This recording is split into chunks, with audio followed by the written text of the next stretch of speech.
Welcome to the wabarakatuh. Good day, everyone. So I'm welcoming you to HUDA Information CREARE weekly hangout session. So I remain Muhsin Damila Oladipo. Assalamu alaikum to the wabarakatuh. My name is Uthman Oladejo. Okay, so we are welcoming you to this week's episode, and we are promising you that if you stay with us till the end, inshallah, you are not going to regret watching this video. Inshallah. So now, alhamdulillah Rabbil Alameen. For the past 2 to 3 weeks now, all it has been about is we are talking about Situ Shawwal, how we are to fast and the benefits therein. So for those of us who have not completed it, so if you have fasted some parts, so you have not completed it, you still have few days. I think less than 3 days now. 3 days, yeah, 3 days. So you need to complete it. And if for those of you that have not started at all, so that is the end of Situ Shawwal for this year. So and it is really disappointing. So if you belong to that party that couldn't complete that fast, because you've just lost a maximum reward. So what is that reward all about?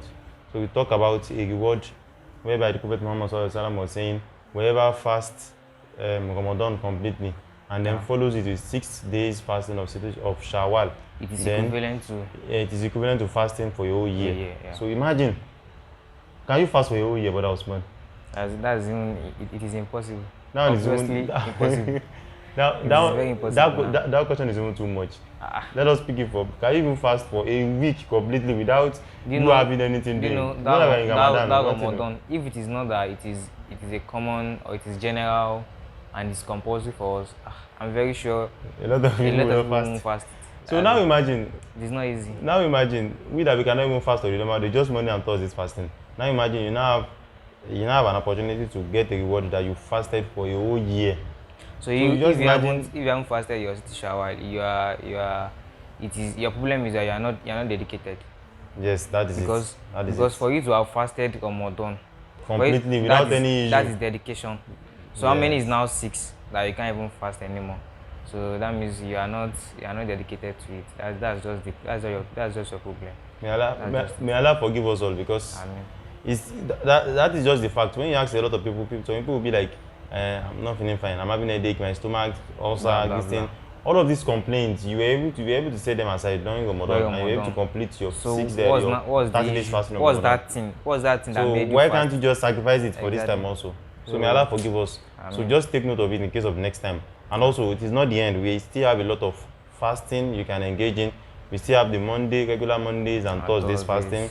Okay, and also we're having the Ayyamul Bid, which is 13, 14, 15 of every lunar month. So you can also fast that. You can also fast that also. And don't forget, so there is a special reward for those who fast. The Prophet said that on the day of judgment there is a special door made for those who fast. The door is called Babu Goyan. So that door calls on people who fast. Oh, you who fast, you come and pass through me. So we are having a lot of doors to enter Jannah, and that is one of the doors. So it might be that it is fasting that we can use to get the mercy of Almighty Allah Subhanahu wa Ta'ala. And also in fasting we are having a lot of opportunities there. Among the opportunities is that among the moments whereby whenever a servant says a dua to his Lord, his dua will never be rejected. It's the dua of somebody who is fasting. So at the time of breaking, it is not about Ramadan alone. We are having a lot of opportunities in fasting. There are a lot of opportunities in fasting. And fasting takes you very much closer to Almighty Allah Subhanahu wa Ta'ala. Yeah, exactly. So that is just it. So it is just an advice, a general advice for us. You miss the Situ Shawwal, it is not the end of the world. We are having lots of ibadat also. Now we still have just 1 day fast. I'm very sure some people will not still fast the Yawmul Arafah. Yeah, before. Would you just imagine that? A day before Eid, people will not still fast. Some people will be like. Another thing is you not fasting. The funniest part is that someone that did not fast, the person that might not even eat from morning till night. Yes, that is just the fact. So why don't you now just fast and get a reward from that? Okay, that's something about me. If I say, okay, today is Monday, I'm not fasting. That particular day will be the day that I might not eat from morning till evening. So, Subhanallah. So that's a big loss for me. And you cannot claim anything. You cannot claim anything because you don't have the intention. I don't have the intention. So that is just it. Intention we shouldn't just keep losing these rewards. Yeah. We shouldn't just keep letting the rewards go just like that. Exactly. Yeah. So we really need to buckle up and embrace all of these things. So, Brother Usman. Now, here we are. Okay.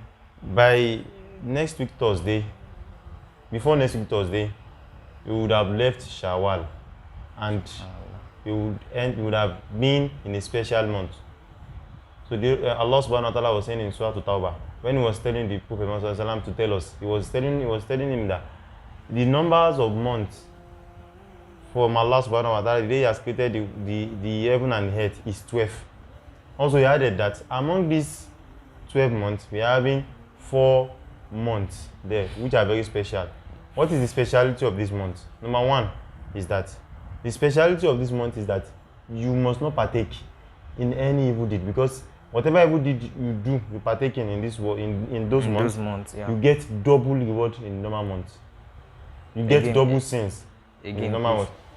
For example, somebody who kills somebody in just a normal month, okay, will not get the sin, will not be much grievous than somebody who kills somebody in those 4 months. What are those 4 months? So we start with Zulqa'dah, the one that's coming after Shawwal now. Okay. So we have Zulqa'dah, Dhul-Hijjah, then we have Muharram, and the last one, which is Rajab. Okay. So therein again, there are a lot of benefits when you look at all of these months. So this month, for example, the month of Zulqa'dah is the month we are looking, the month we will soon get into now.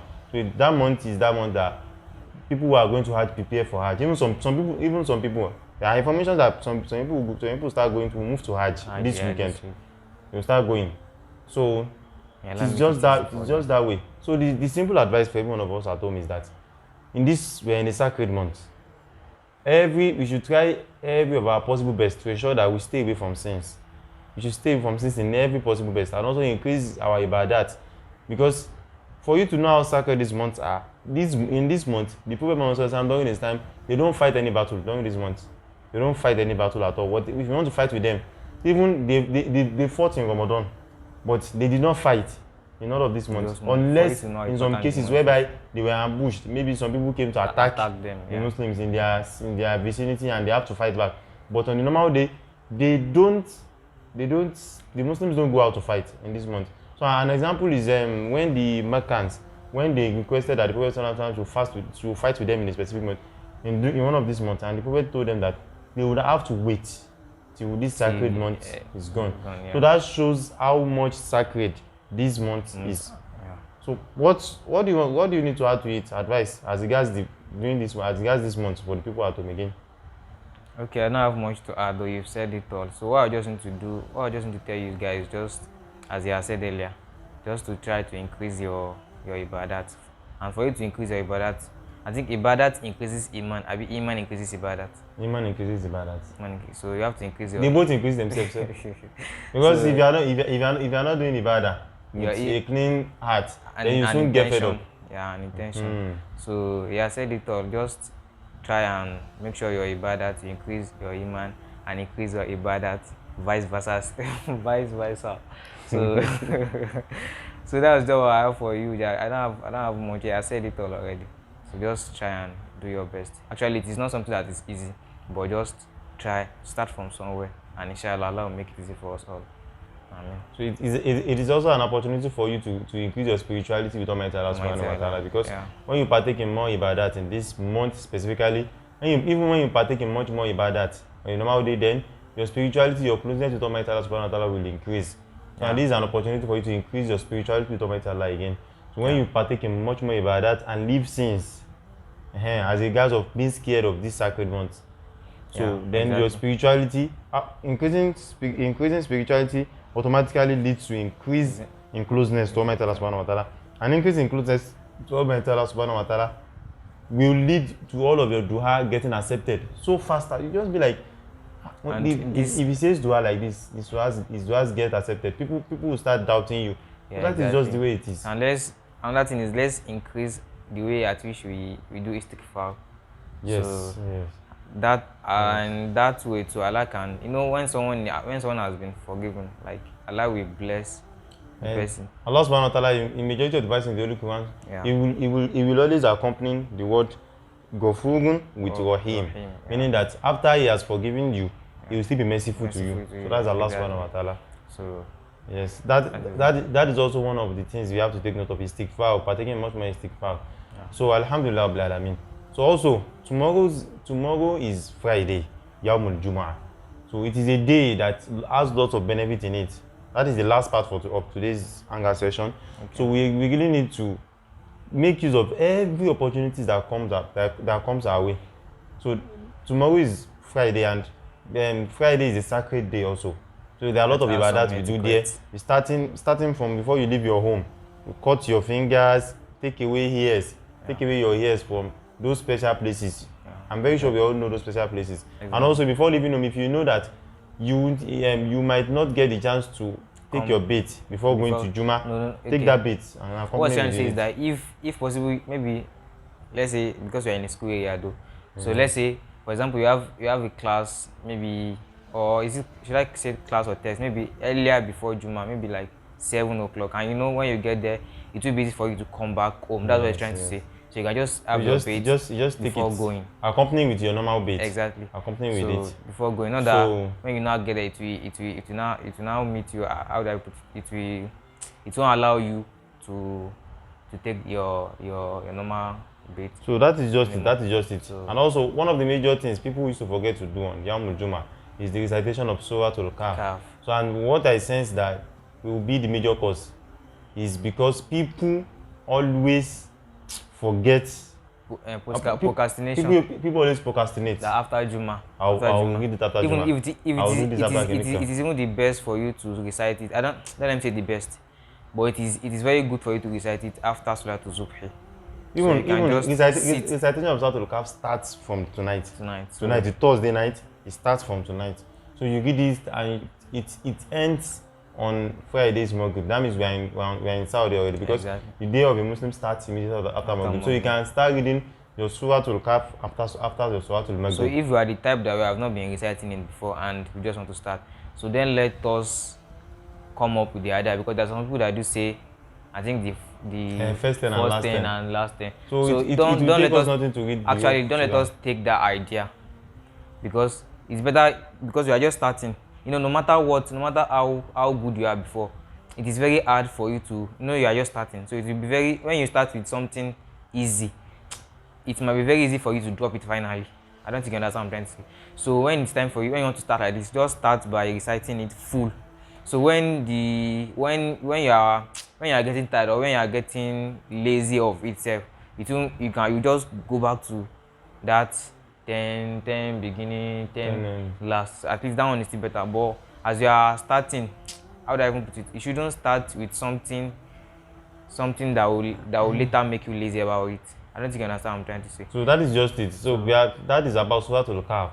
There's one more thing people don't value: going to mosque very much early on Yawmul Juma. So it is one more thing we need to take note of. So people don't even have it in mind that they want to stay at the front at all. Normal is when they hear they'll be waiting for your coma. Yeah, exactly. When they come, they'll start, especially those that have their house closer to the masjid. So it's an opportunity for us. There are a lot of opportunities for us on Fridays. Don't forget to recite your Surah Al-Kahf. Go to the mosque very much early, and don't talk. Even when you see people talking, don't try to stop them from talking. So just continue listening to the imam, and you finish up your. What are those things? I think there are some things we do. I think that's or that we do that we are encouraged to say. Salatul Ibrahim. Is it Salatul Ibrahim? Yes. So on Fridays, so you say Salatul Ibrahim. Exactly. So Allahumma salli ala Muhammad wa ala ali Muhammad kama sallaita ala Muhammad kama sallaita ala Ibrahim wa ala ali Ibrahim.